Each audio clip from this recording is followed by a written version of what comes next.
हर हर महादेव, जय भोलेनाथ। सावन का पावन महीना, हरियाली से सजा हर कोना और मन में बसी भगवान शिव की भक्ति। आज हम प्रवेश कर रहे हैं सावन मास महात्म्य कथा के 10वें अध्याय में, जहां भक्ति, धर्म और शिव कृपा के अद्भुत प्रसंग हमें जीवन की दिशा देंगे। तो आइए रिद्धि सिद्धि के दाता शिव शंकर की कृपा का अनुभव करते हैं इस दिव्य कथा के माध्यम से। कथा आरंभ करने से पहले हम छोटी सी कथा करेंगे, जिसमें हम जानेंगे कि भक्त की भक्ति से कैसे शिव प्रसन्न हो जाते हैं। एक बार एक निर्धन ब्राह्मण था जो शिवजी का परम भक्त था। उसके पास ना फूल थे, ना दूध, ना बेलपत्र। फिर भी वह रोज गंगा जल लाकर शिवलिंग पर चढ़ाता और ओम नमः शिवाय का जप करता। गांव के लोग उसका मजाक उड़ाते, पर वह अड़िग रहा। एक दिन प्रसन्न होकर भगवान शिव प्रकट हुए और बोले, हे भक्त, तूने बिना किसी दिखावे के सिर्फ भाव से मुझे पूजा। तेरी भक्ति ने मुझे बांध लिया है। मांग, क्या चाहता है? भक्त बोला, हे भोलेनाथ, बस आपका सानिध्य बना रहे, यही वरदान चाहता हूँ। भोलेनाथ मुस्कुराए और कहा, जिसे कुछ नहीं चाहिए उसे सब कुछ मिल जाता है। तेरे घर सुख समृद्धि कभी कम नहीं होगी। इससे हमें ये सीख मिलती है कि भगवान शिव को धन दौलत नहीं, सच्चे भाव और प्रेम की पूजा प्रिय है।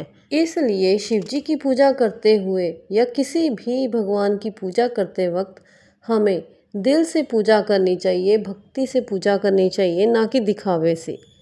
तो चलिए आरंभ करते हैं श्रावण मास महात्म्य कथा, अध्याय 10वां। भगवान श्री महादेव जी ने सनत कुमार से कहा, हे सनत कुमार, अब मैं तुमसे शनिवार के व्रत की विधि कहूँगा, जिसके करने से मनुष्य को मंदता नहीं होती।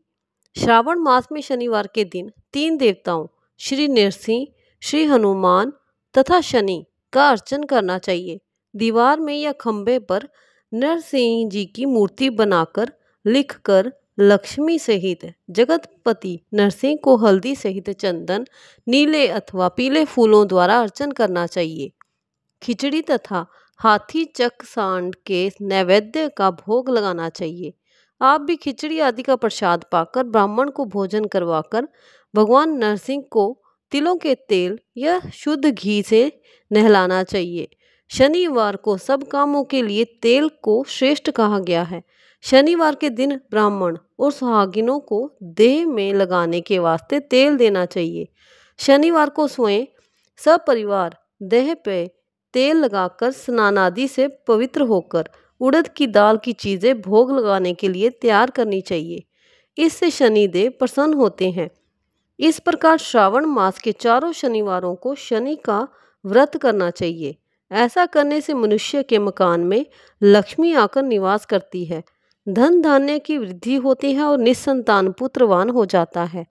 इस संसार में हर प्रकार का सुख भोग कर अंत में उसे वैकुंठ की प्राप्ति होती है। भगवान नरसिंह के वर तथा प्रसाद से उसकी दिगंत व्यापिनी सुंदर कीर्ति होती है। हे सनत कुमार, मैंने तुमको भगवान नरसिंह का उत्तम व्रत बतलाया है। इसी तरह मनुष्यों को शनि का व्रत करना चाहिए। अब मैं तुम्हें शनि के व्रत के संबंध में बतलाऊंगा, ध्यान पूर्वक सुनो। एक लंगड़े ब्राह्मण या उसके ना मिलने पर किसी अन्य ब्राह्मण को तिल का तेल मलकर गर्म पानी से स्नान करवाकर ऊपर नरसिंह जी के व्रत में बतलाया गया भोजन करवाकर शनि के प्रीत्यर्थ तेल, लोहा, तिल, उड़द तथा कंबल का दान करना चाहिए। इससे शनिदेव प्रसन्न होंगे। मन में ऐसा विचार करना चाहिए। शनिदेव को तिलों के तेल से नहलाना चाहिए। शनिदेव की पूजा के लिए तिल, उड़द तथा चावल उत्तम माने गए हैं। हे सौम्य, अब मैं शनिदेव के ध्यान के संबंध में बतलाऊंगा। आप सावधान होकर सुनिए। शनैश्चर का रंग काला है, गति मंद है, कश्यप गोत्र है। शनि का जन्म सौराष्ट्र देश में हुआ है। सूर्य नारायण पुत्र वरदाता है। इंद्र नीलमणि तुल्य कांतिमान है। वाण, धनुष तथा त्रिशूलधारी है। गिद्ध की सवारी है। यम अधिदेवता हैं।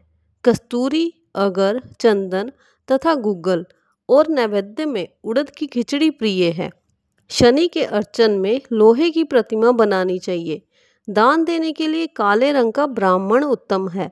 उसे 2 काले कपड़े तथा काले रंग की गायें बछड़े रहित दान में देनी चाहिए और प्रार्थना और स्तुति करनी चाहिए। ध्यानपूर्वक सुनो। राजा नल का राज्य जब चला गया था तो राजा नल ने शनि देव की आराधना की थी। शनि देव ने प्रसन्न होकर उन्हें दोबारा राज्य प्रदान किया था।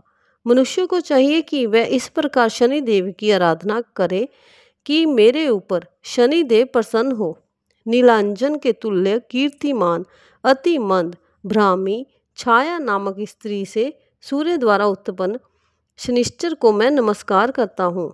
मंडल कोण में स्थित पिंगल नामक शनि देव को मैं नमस्कार करता हूँ। हे देवेश, मुझ अति दीन पर कृपा करो। इस प्रकार स्तुति द्वारा बारंबार प्रणाम करना चाहिए। शनि देव के अर्चन में शनो देवी इस मंत्र का स्मरण करें। 3 वर्णों के लिए वैदिक मंत्र तथा शूद्र के लिए नाम मंत्र कहा गया है। जो प्राणी सावधान मन से विधि द्वारा शनि देव का अर्चन करता है उसे स्वप्न में भी किसी प्रकार का भय नहीं सताता।